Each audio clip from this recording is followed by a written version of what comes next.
Hey, hello, howdy, how you doing? I have mixed feelings about this game. The first one was incredible, the combat was great, the story was passable, and the maps and bosses were really cool and unique. With The Force Unleashed 2, the combat feels improved, but good god is it short. Like half the runtime of the first game. But we'll get into my thoughts on that later on. Just like the original, I'll be playing through the entire story on the hardest available difficulty. And since Unleashed is locked until you complete the game for the first time, I'll be playing through it on hard mode. Fair warning, the audio for the in-game cutscenes isn't tied to the sliders in the options screen, so if some of it sounds funky or is muted, it's because I couldn't get around the John Williams copyright that's shoved down your throat every 10 minutes. That and the in-game music can't be permanently turned off on PC. You can set it to the lowest volume, but turning it off fully resets it to max volume, which made this video a massive pain to edit. While I didn't take a sponsor for this video, I do have one plug, which is that I recently started streaming on Twitch on Wednesdays and Fridays, which means if you're watching this video on release, I'm probably live right now. So if you're interested in seeing some of these videos being made in real time, pop in for a bit and hang out. I don't know, maybe backseat me to victory in some boss fights or something. Alright, let's get into the runs. It's been around a year since the events of the first game, and in that time, the Rebel Alliance initially created by Starkiller has grown, having been inspired by our sacrifice. They aren't off to a great start though, as General Kota has already been captured, and the entire Rebel fleet has gone into hiding. Our story begins over on Kamino, where Darth Vader has spent all of his free time attempting to clone his old apprentice, while also torturing us by keeping us in isolation for almost 2 full weeks without food or water. How long this time? 13 days in isolation. Impressive. I do like how it's not immediately revealed that we're a clone until Vader gets pissed at us for having emotions. Oh, and we're not your old, lame, boring Starkiller. No. We're the new and improved 2 lightsabers Starkiller. Fancy, right? I know. Very classy. I know there's a ton of debate whether you are or are not a clone in this game, and we will talk about that fully at the end of the game. But for now, I'm gonna operate under the presumption that we are a clone, because that's what's told to us right out of the gate. Now, after you finish all your training, Starkiller breaks instead of killing Juno. This is what kicks everything off, because Vader plans to execute you because of your improper cloning. But before he can do that, Starkiller 2.0 fights back and escapes.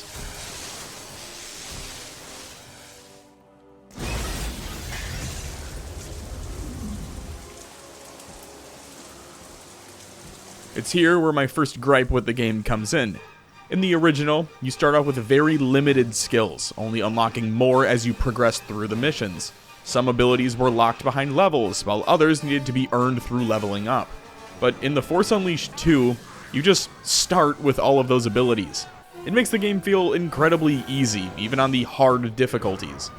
That being said, I do really love how the focus feels like it's on lightsaber combat in this game, as opposed to Force abilities. It felt like most of the first game could be completed by simply picking up and throwing stormtroopers around, but in the sequel, you really put an emphasis on lightsaber combat with all the cool grapple animations that they've added.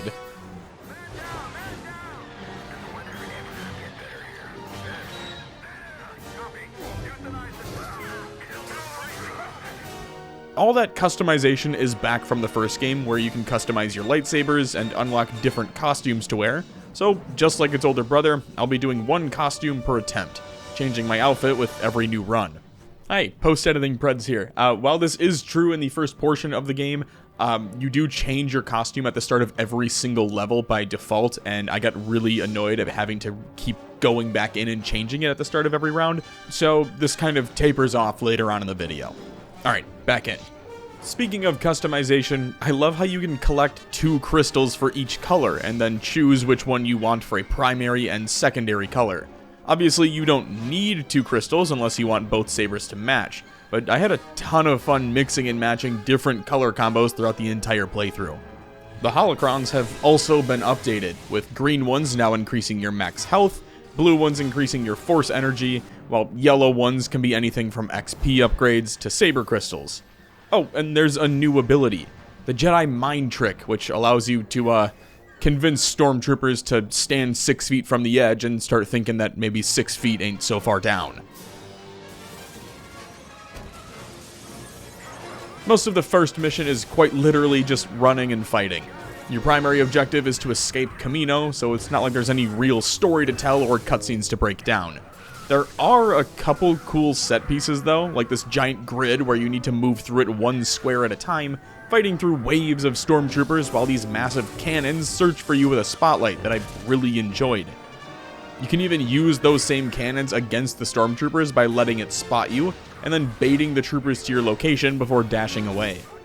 There's also the introduction of a war droid, which are these giant Titanfall-styled mechs that walk around with big-ass shields that try to freeze you.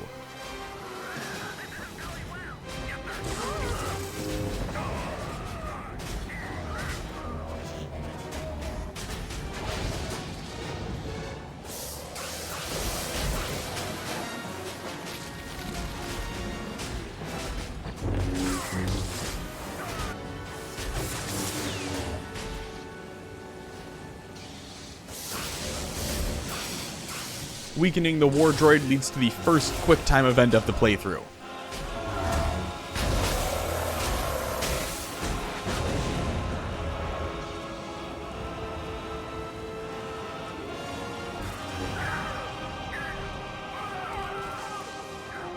There's a few more returning enemies like the jet troopers, but they're much easier than the first game and can be practically insta-killed by force lightning, so let's just keep it moving.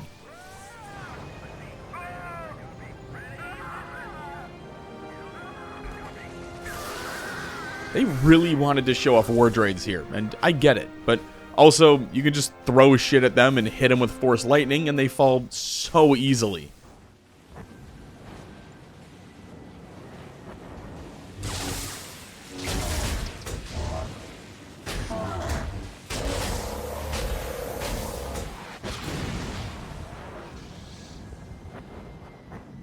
He's back inside in the administrative offices. Stop him!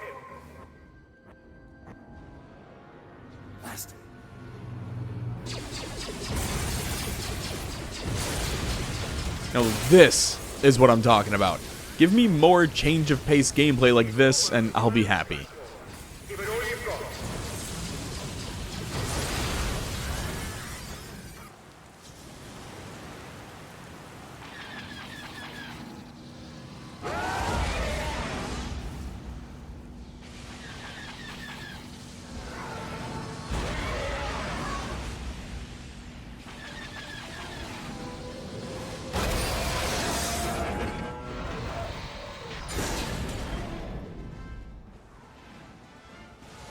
Immediately after I say that, I was introduced to another new mechanic, Force Fury.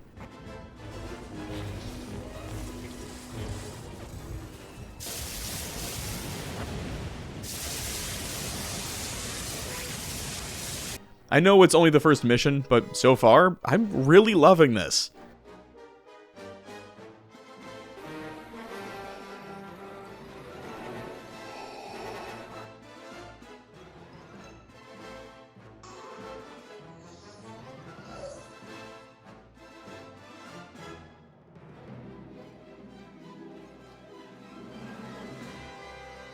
After stealing Vader's ship, we get a little cutscene showing off what Kota's been up to. Remember the Gladiator pit from Attack of the Clones on Geonosis? Well, it's basically that, but cooler. The guy running the show thinks it's Vader what's approaching, only for Starkiller 2.0 to step out. Now, he calls our bluff, and recognizing that we're here to rescue Kota, dips out, leaving some stormtroopers to slow me down.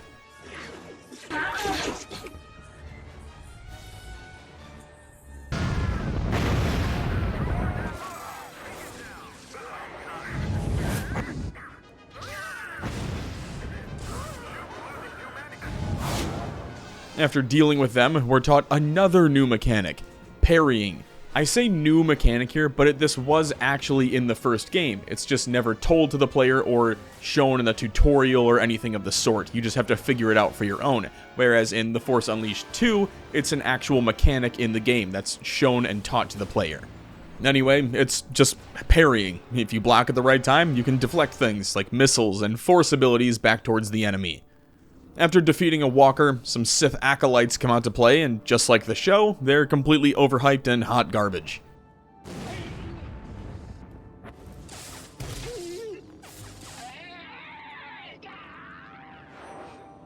The evil dude here reminds me a ton of Kellogg from Fallout 4, where he's just talking shit over the intercom as I casually slaughter all of his men.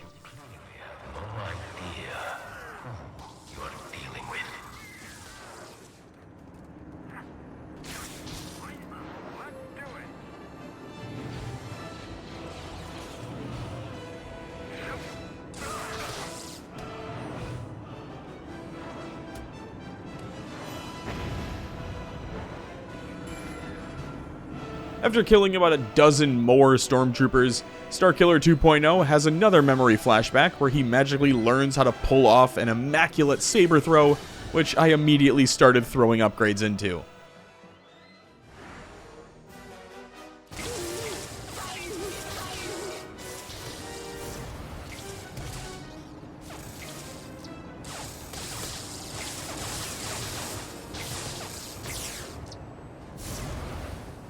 When I wasn't busy converting stormtroopers to the cause, I spent my free time taking in the scenery.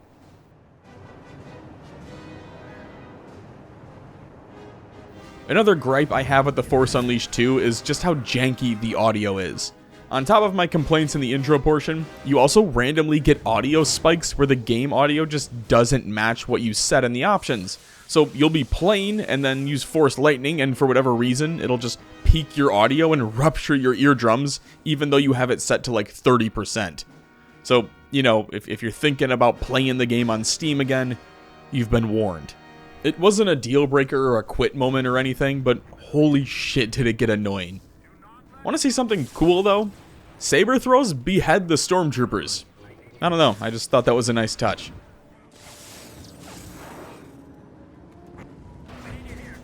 God, this is going to be my favorite thing in the game, isn't it?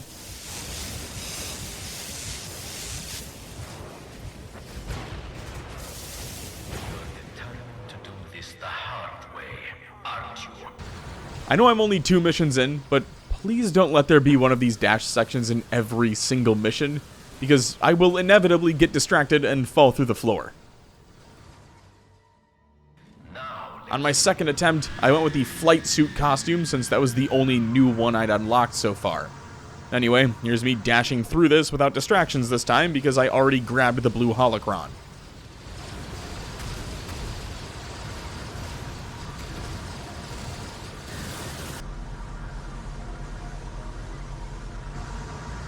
Whoa!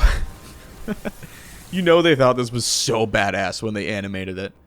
We're in a casino now, but it's just more fighting, so enjoy a few action-packed sequences while all the boomers burn through their social security checks on the pretty colors.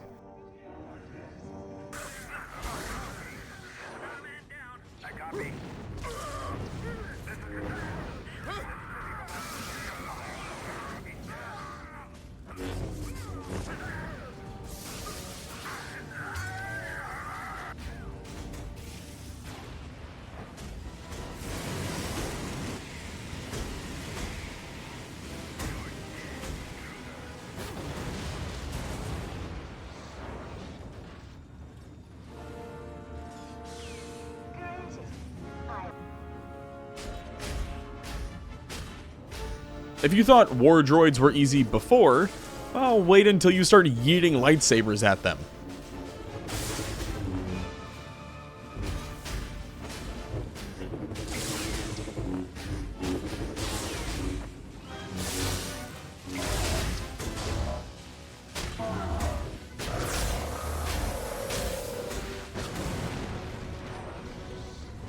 Also, you know how everyone loves the banter between the clones and Fallen Order? Well, I hate to be that guy, but The Force Unleashed 2 did it first.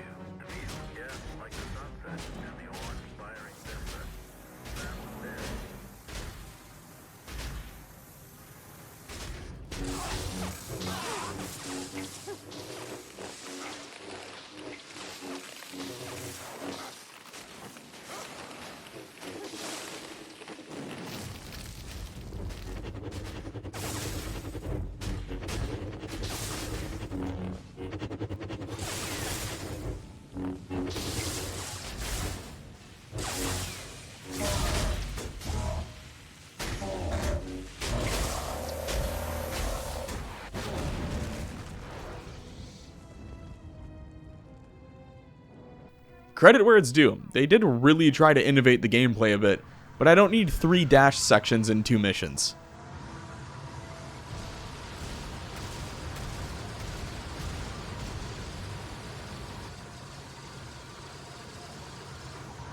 I do like that they brought back the TIE Fighter segments, though, from when we brought down the Star Destroyer in the last game. Like, in this instance, where you have to defend the tram while squads of TIE Fighters swarm above you. It's here where we get our first boss fight of the game, if you want to call it that. But instead of a Jedi or a Sith, it's a gunship. You have to deflect its rockets while it continuously mows down the tram you're on. If it successfully destroys the tram, mission over. Okay. I don't know why it was damn near impossible for LucasArts to release a game that doesn't crash every 15 goddamn minutes, but apparently they wanted to be their official trademark. Let's try this again.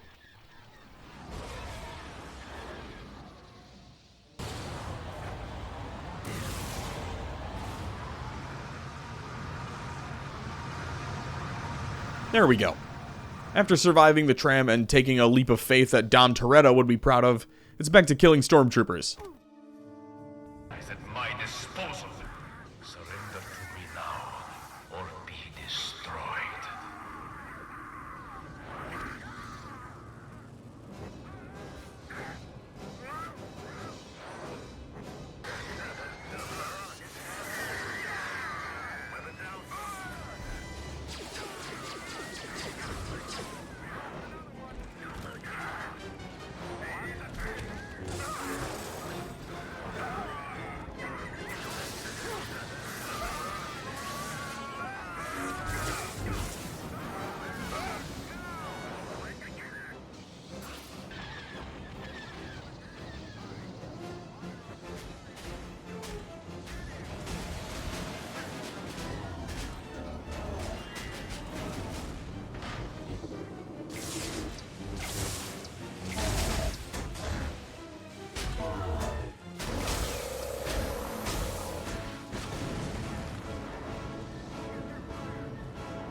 I think it's safe to say that saber throws in this game are OP. Just watch.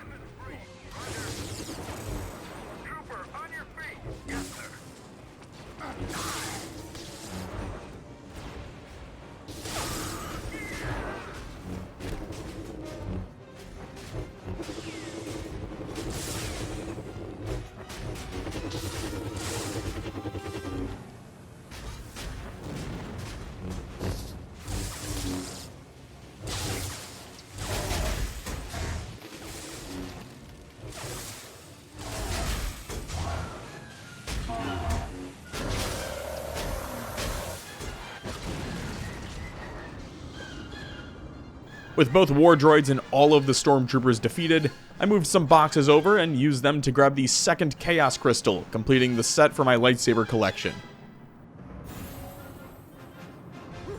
Admittedly, I probably should have saved the Force Fury move here, but I was so fed up with the jet troopers that I just wanted to get rid of them as quickly as possible. It kinda worked out though, if you ask me.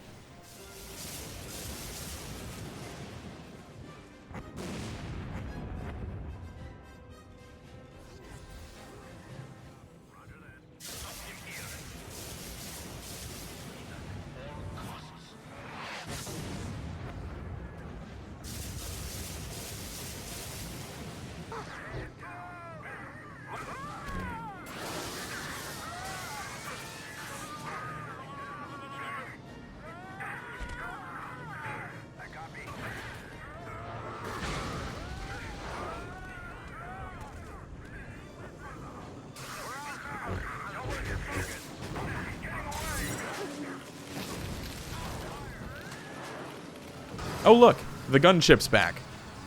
For boss battle round 2, you just need to dodge the cannon fire and deflect the rockets.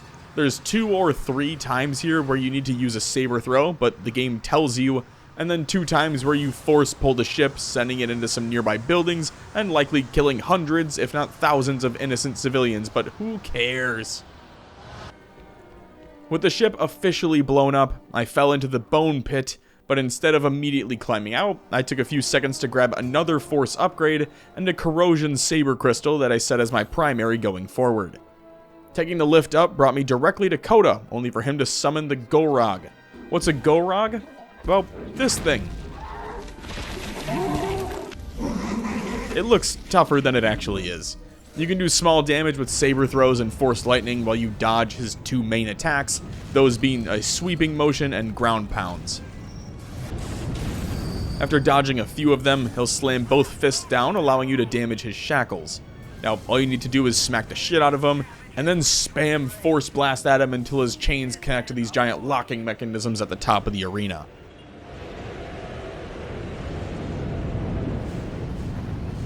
Push the chain.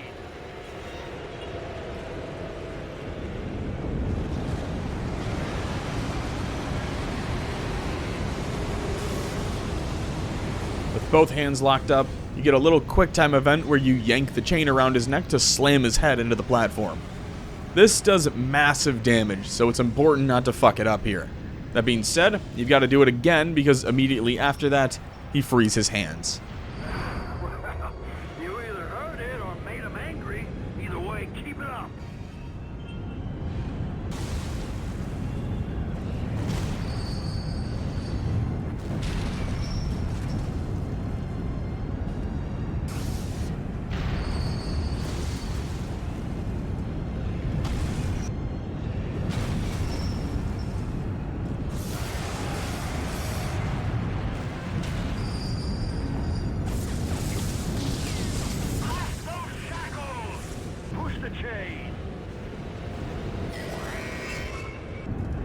Get his other hand locked up.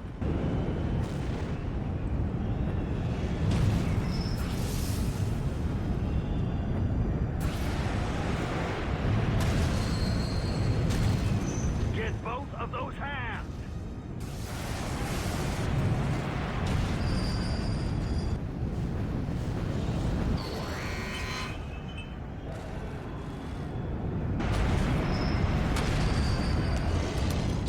After pulling that off twice, there's another quick-time event where you jump onto it, break off one of those plates on its head, and stab it.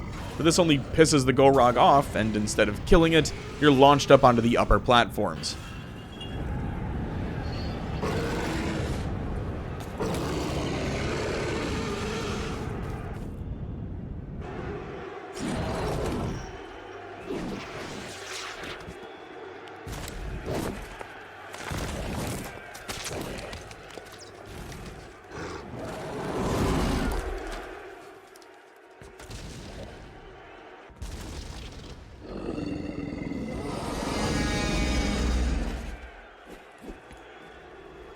It's here where Kota comes up with the brilliant plan of just destroying the support beams holding the entire city up.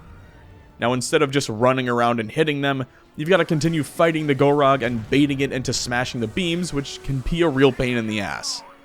This is where the boss fight gets tricky, because his moves speed up and there's only one lane to work with. The fight is pretty straightforward though. Dodge his moves, then force lightning or saber throw until he gives up.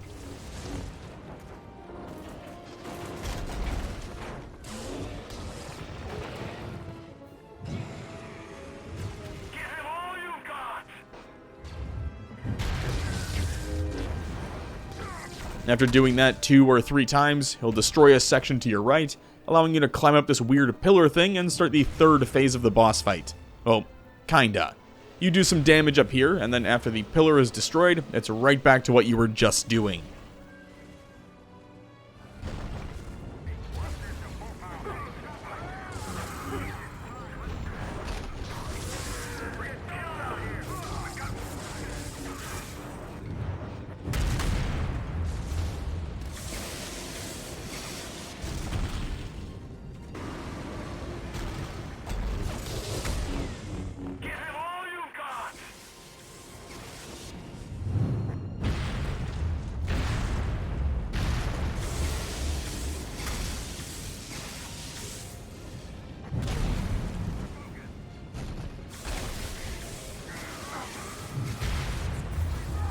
I'm gonna be honest, I should have been dead here, but thanks to Force Fury, I survived getting pummeled into the ground and lived to take out another pillar.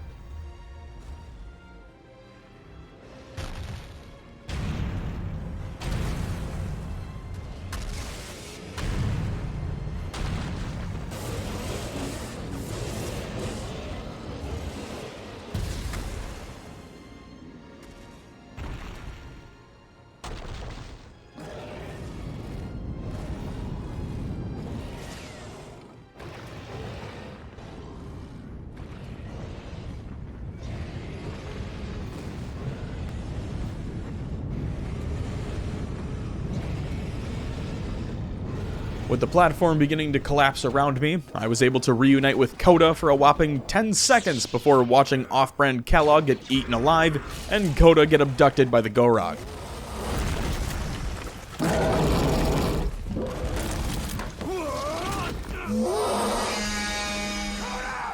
Naturally, we have to go rescue him, so it's off on another free-fall event just like the beginning of the game.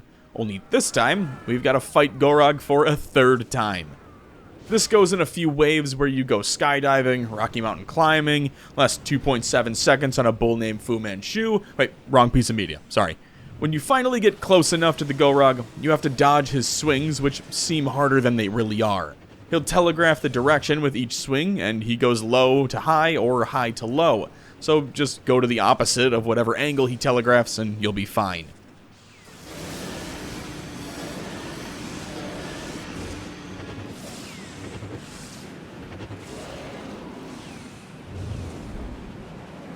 After you get some damage in on him, you're sent back into a free fall where you have to repeat the same process again. Dodge the debris, get in range, dodge his swings, and force lightning and saber throw until you get this.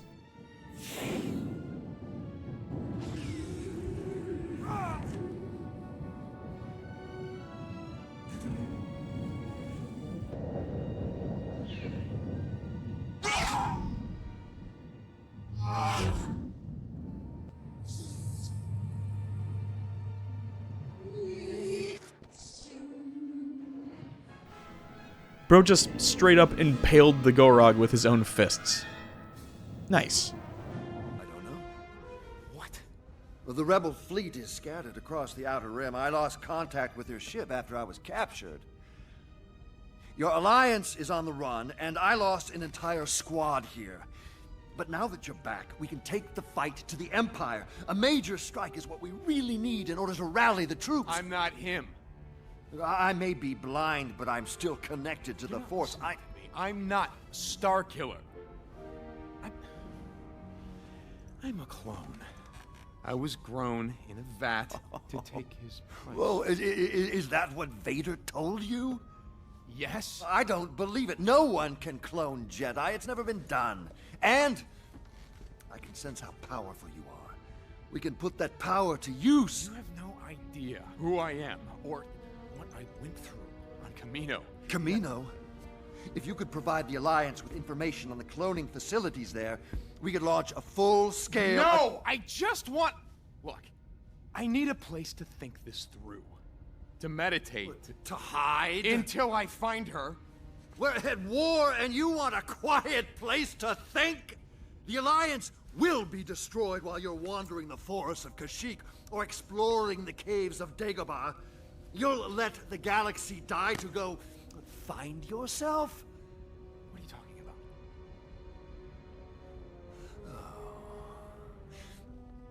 I don't know. Nothing. Go wherever you want. You can take the ship, it's always been yours anyway. Just drop me at the nearest spaceport before you get lost in the stars, boy. So, Juno is missing, and the Rebel Alliance is on the run, but Kota wants you to fight.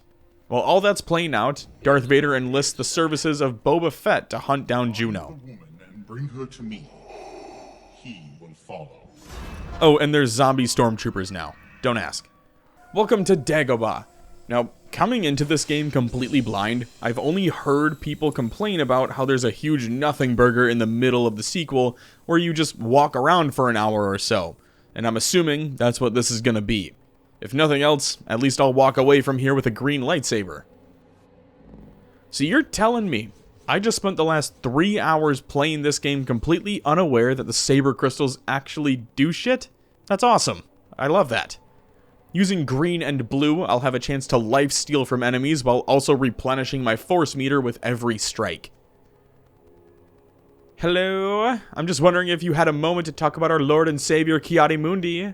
Hello? I can't believe I was baited into meeting Yoda by my love for holocrons. This is the Star Wars equivalent of, ooh, a piece of candy.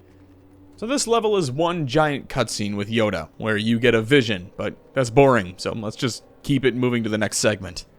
While meeting with Kota, we give him coordinates to Kamino, along with plans on how to successfully strike it just moments before our base is attacked.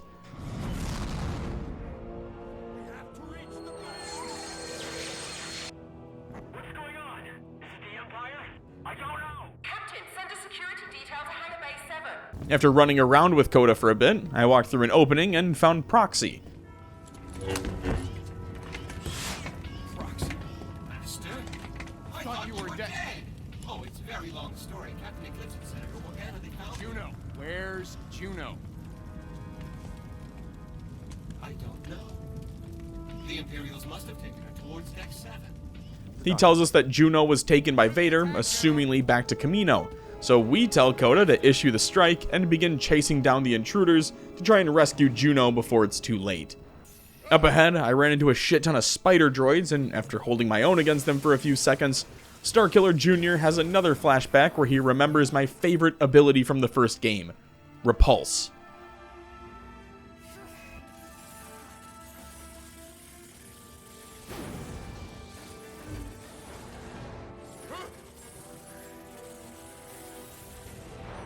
You'll love to see it. So these things flood in constantly throughout this mission, but they don't do all that much damage, or even pose much of a threat, and serve more so for you to get used to using your new Repulse ability. So you kill some more droids, take an elevator ride, watch a few rebels get burned alive, and before you know it, you're face to face with Juno. Well, kinda. She's sleeping on the job, so it's up to us to find a way to rescue her.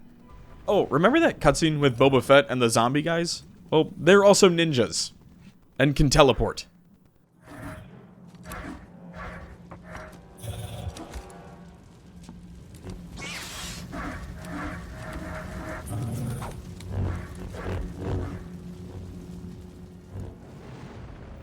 Again, just like Maris from the last game, Force Repulse, then whoop their ass. If that's too much work, Force Lightning always does the trick. Much like most of the enemies in this game, they seem worse than they really are. Like, take the spiders for example. Did you know that they can't hit you if you just jump into the air before charging up a repulse blast? Simply tapping A completely takes them out of the fight. One thing I really enjoyed about this mission is that you can get creative with the doors. Like, for example, you can take the old power cores out of doors that you already went through, and then use the spare core to access hidden rooms.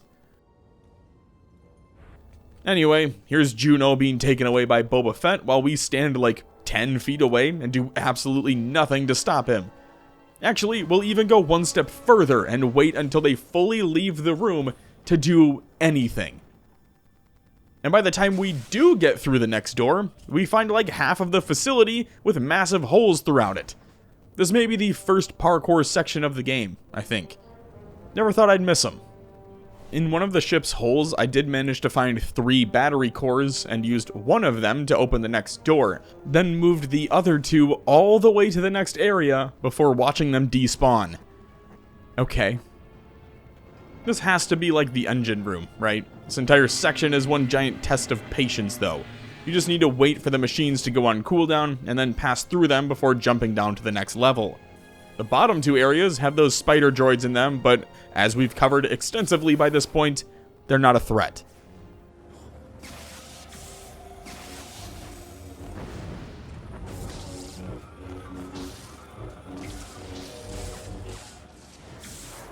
This thing might be, though. You know what? It's been a while since I've used Force Fury, so GG's.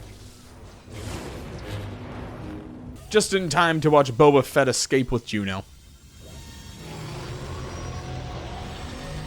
No! Kota, they're gone. Send the order to attack or I will go without you. The attack order is given even though we're all in agreement that this is a trap, but just before heading out, we catch one of those weird spider walker things in the background and chase after it. I probably should have saved my Force Fury, huh? So this walking abomination has shields protecting it, meaning I can't damage it outright. The workaround is to raise these pylons in the center. This knocks its shield, allowing you to throw barrels at it or do some small damage until it falls over.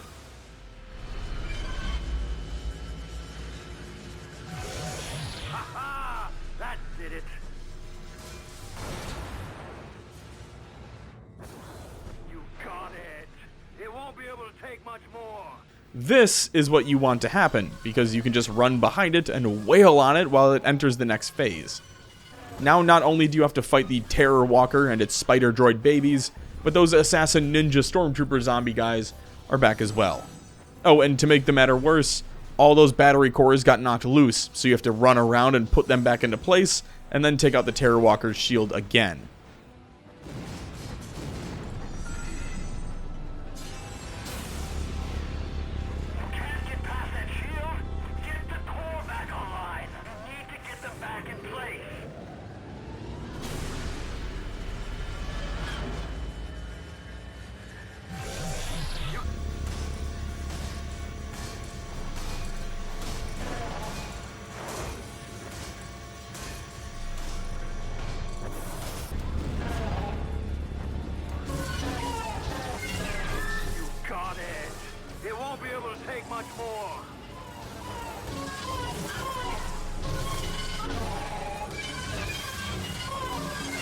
Definitely an easier fight than the Gorog, and you even get to control it at the end to take out the other mechs in the area before driving it into the reactor.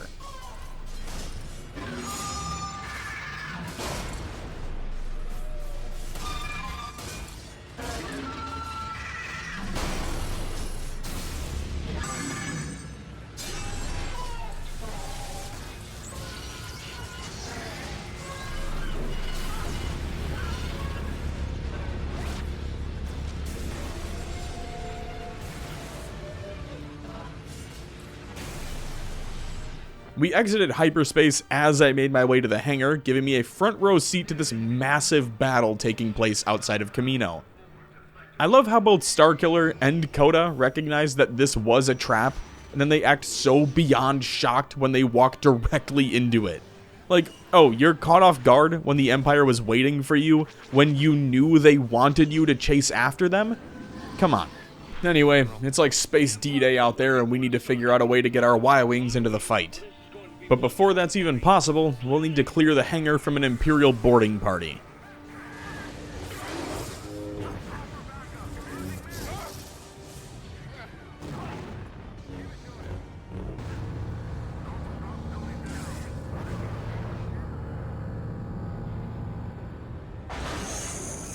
Fuck. These guys just don't quit.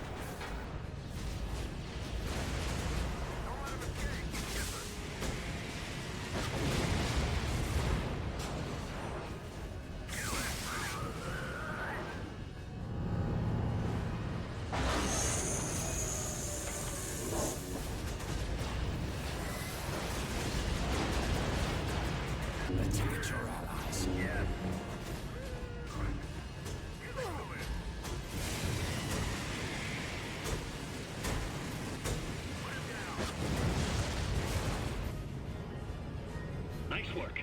The hangar is clear. I'm lifting the lockdown. Alright, the Y-Wings are off and into the fight. Now it's back to the bridge for my next task. Just kidding, we have enemies in the engine room.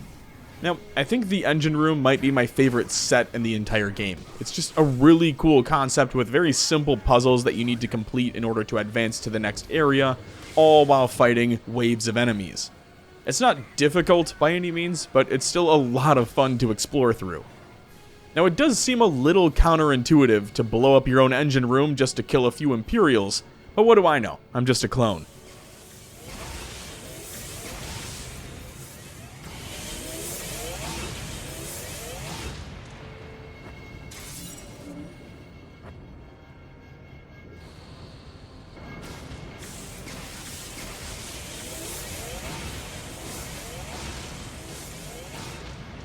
It kind of feels like the entire raid portion of this mission is just playing through the bounty hunter portion in reverse.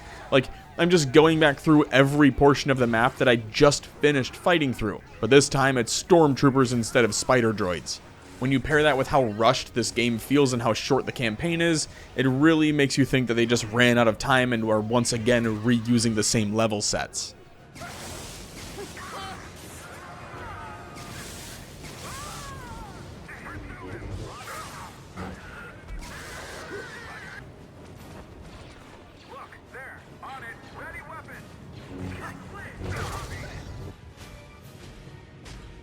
Oh, hey.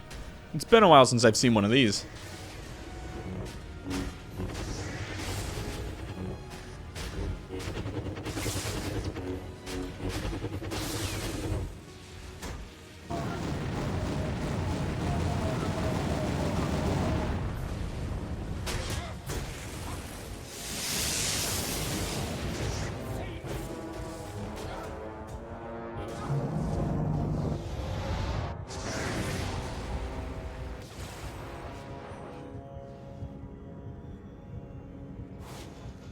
They even rigged the spider droids up with little suicide bomber kits. Adorable.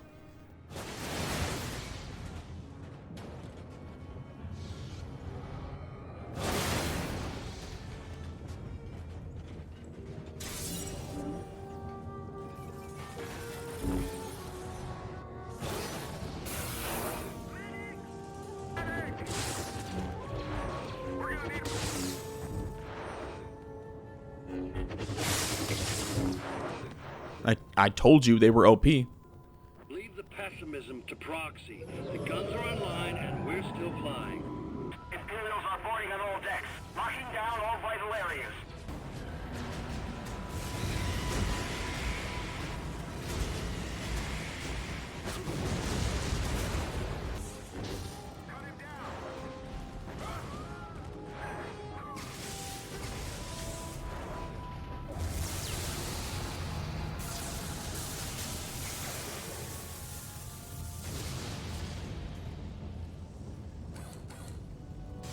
Don't ask me how it's possible, but apparently we can shoot gobs of force lightning through the main cannon, and it's so strong that it one-shots entire Star Destroyers.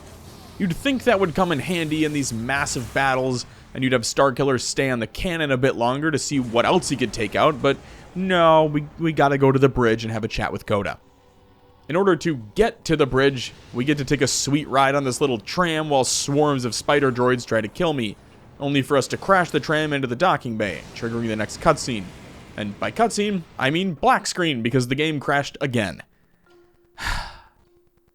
Thankfully, I didn't miss much and only had to redo the ride. So our master plan is to kamikaze a cruiser directly into the planetary shield system. Good enough for me. I just watched them do this in The Mandalorian. After pulling off a 2-minute long QuickTime event, we Kamehameha out the window, and Tom Petty plays faintly in the background as we watch our cruiser sail directly into the Kaminoan facility. There's no stopping that ship now.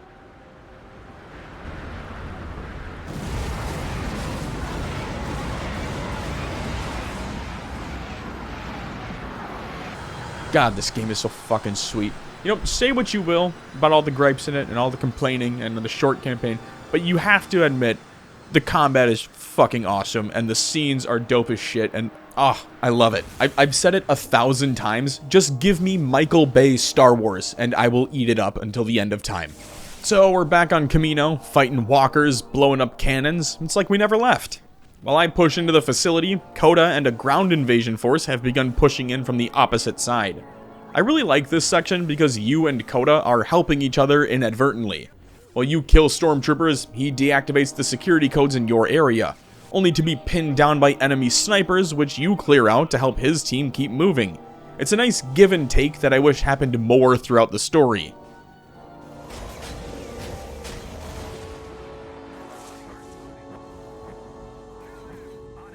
That'll never get old.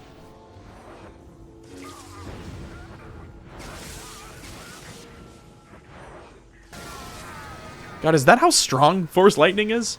I should have maxed this out first.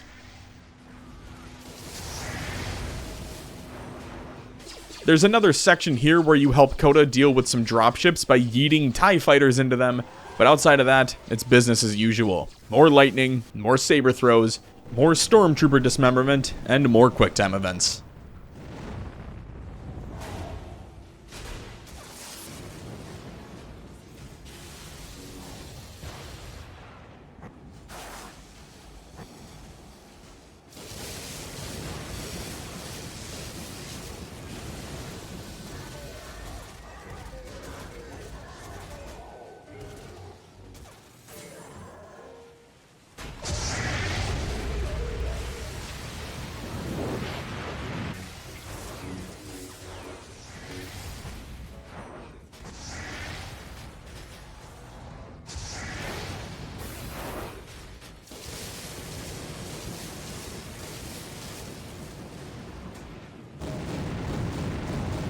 Juno's being held at the very top of the city, so the next step is to find a way up there.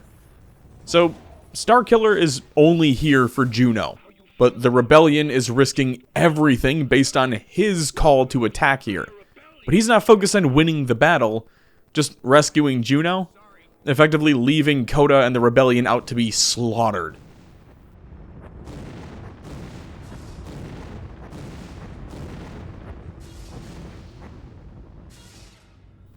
Sweet, another parkour area. Thank God Force Lightning is insanely OP when it's maxed, because I'm planning to save my Force Fury for the final showdown. While Kota gets farmed for score streaks, I push deeper into the facility. There's a cool outline for a parkour area, but it'd have to wait considering the Empire is throwing everything it has at me. What is this place? Alright, Vader's grand plan is to clone an army of Starkillers. What could possibly go wrong?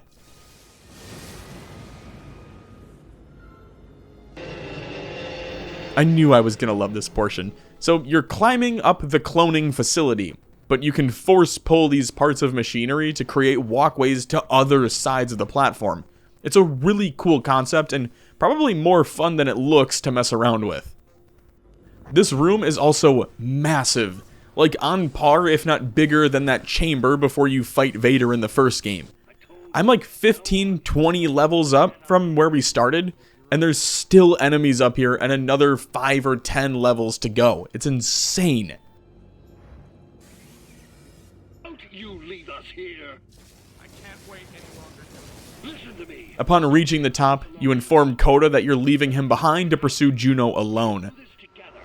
We're just about to reach the final battle, though. Want to know how I can tell? Vader jump scare. Also, the in-game music is that same shriek crying song from when Palpatine tells Anakin the story of Plagueis the Wise. Say something! They are the memories of a dead man. In between jump scares, you walk through a room full of Starkiller clones and Bacta tanks, and it's really creepy, but it also shows just how close he is to completing his new Sith army. I didn't notice this until editing, but in the cutscene, you can see them holding lightsabers, and I thought that was really cool. Like, he already has them prepped for combat and ready to go. Just don't question how he happened upon thousands of lightsabers for his clones. This fight is probably my favorite in the series. Not only is it a standard Jedi vs Sith boss fight, but the phases are very fun to play through. For starters, how about the fact that he calls on Starkiller clones to come fight you? Sure, they're weak as shit, but I love the concept. Like, just imagine fighting a dozen of yourself, but half more shitty bodies of you.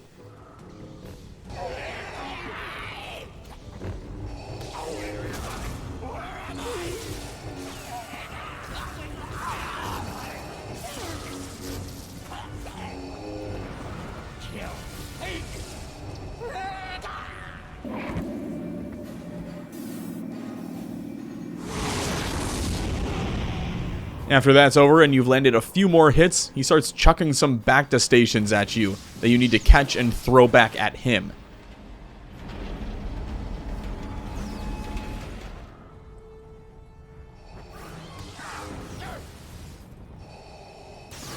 Next wave, zombified Starkiller clones that shoot Force Lightning. Now I did have to trigger Force Fury to save myself here, but that's why I kept it in the bag.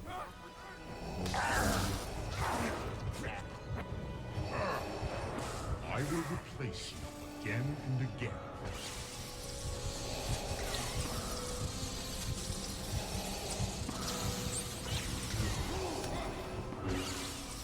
You are a fool to face me alone. You'll have to kill me this time!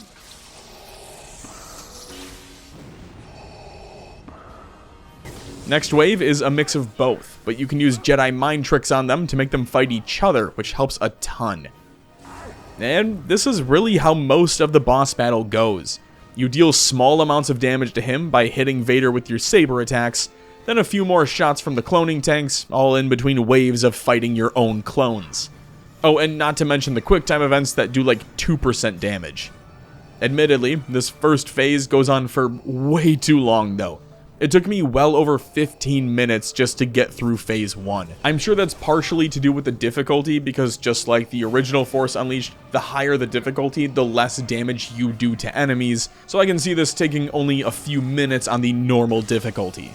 Regardless, if you're playing on hard or Unleashed mode, be prepared to spend at least 10-15 minutes fighting your way through these waves and waves and waves. What hope do you have? I've defeated you before, I will do it again!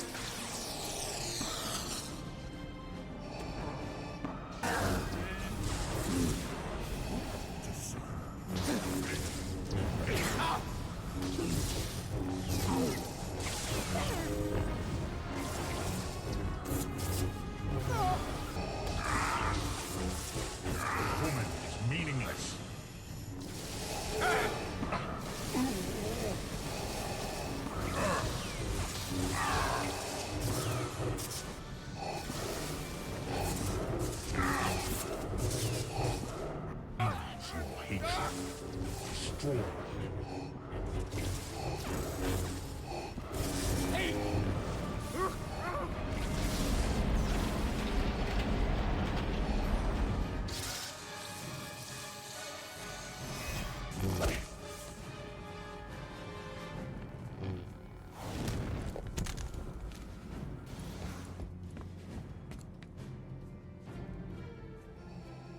Where is she?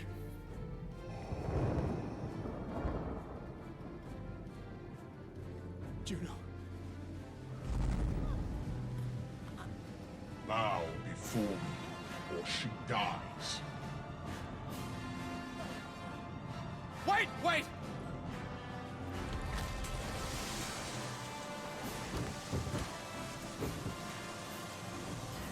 She's dead, right? Like, that happened? I guess we'll just figure it out later. It's on to phase 2, and phase 2 is really more fan service than anything.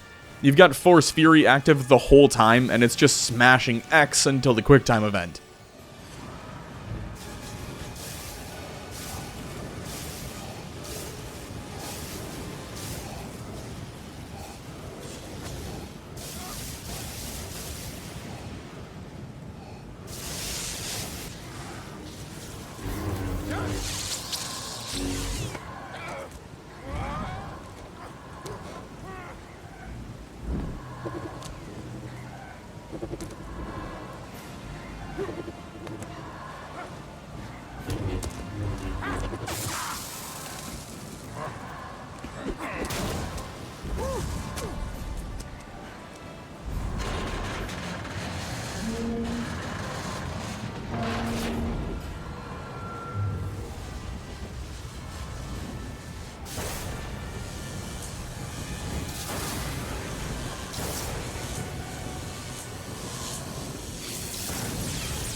Taken everything from me! Your feelings for her are not real. They are real to me! Then right before you defeat Vader, who else but Kota to come in and blue ball you yet again? You're given the chance to choose light or dark side, and I chose light because I'm a wuss. With this path, you take Vader prisoner to learn the Empire's secrets. And I just asked myself, why? Why are we doing this again? It makes sense in the original trilogy why Luke Skywalker can't strike his father down in anger, but with Starkiller, that sentiment makes no fucking sense. And they did it twice, in 2 games. The argument is literally, save the galaxy from the most powerful enemy it's ever seen, or take him prisoner, and hope he doesn't figure out a way to escape, which he most definitely will. Oh, fuck off. There's no way, dude. To me, this love interest feels so forced, see what I did there, and over the top, and I said the same thing in the first game. They want you to care about Juno, and why exactly? Because she's the hot blonde? Okay, have you seen how she walks? So, it's time to answer the question. Is your character a clone, or are you the original Starkiller? Personally, I think we're playing as the original in this game. I really do. I think this was something that was built up to be the whole, am I a clone or am I the original? I feel like the entire game puts a big focus to really push that you are in fact a clone, but I have some gripes with that. For starters, in the beginning when Vader mentions how you're another defective clone that continues to have setbacks, initially, I believed him, but then you start to remember the famous scene from the last game. You agreed to stay away! Lie. And I thought, wait, this dude lies and manipulates all the time. That's kind of his whole thing. The entire plot of the first game is centered around Vader constantly manipulating and lying to Starkiller. So why wouldn't he continue to do that here? We've also seen him survive being stabbed and thrown into the depths of space. So I'm not buying a small force explosion took him out after watching him do the exact same thing to countless Jedi throughout the first game. Then there's General Kota, who immediately recognizes and senses Starkiller when they reunite. Say what you will about the Force, but isn't a massive part of it the fact that Jedi can sense other Jedi and feel their pain and emotions when tapped into the Force? I just find it hard to believe that Vader is continuing to fail at making Jedi clones, but somehow this variation has the exact same feelings in the Force as the original, to the point where all of the main characters believe it's him without intentionally coming out and saying it. I know it's not that deep and doesn't take away from the plot of Stormtrooper Dismemberment Simulator 2, but it is fun to speculate on. I also think this is something they were likely planning to be a giant subversion in the third game if it was ever created, where it would be revealed that you were in fact the original, and maybe a few of those clone Sith Starkillers from the ending did make it out, and you were tasked with hunting them down and eliminating them, which would tie back into Vader's original goals from the beginning of the story, just reversed. But that's enough rambling. Thank you all so much for watching. If you would have told me at the start it was only going to take 2 attempts to beat this game, I wouldn't have believed you, but I think it's fair to say that it's in large part due to just how short the game is. There's what, 3 boss fights? And one of them is just a mech spider. For comparison, it took me about a week to record the first Force Unleashed No Deaths run. This recording took me a little over 7 hours. That being said, it's not a difficult game by any means, even on hard difficulty, but I did really enjoy my time playing it. I think the animations are much improved over the first. I love the dual lightsaber gameplay, and the fact that they focused more on lightsabers in general than Force abilities this time. Overall, I think it's still a really good game if you can get around the crashes and the odd audio spikes, and I wish we would have gotten a third. With that though, I'm gonna get out of here. Until next time, I appreciate you all, stay classy, and thanks for stopping by.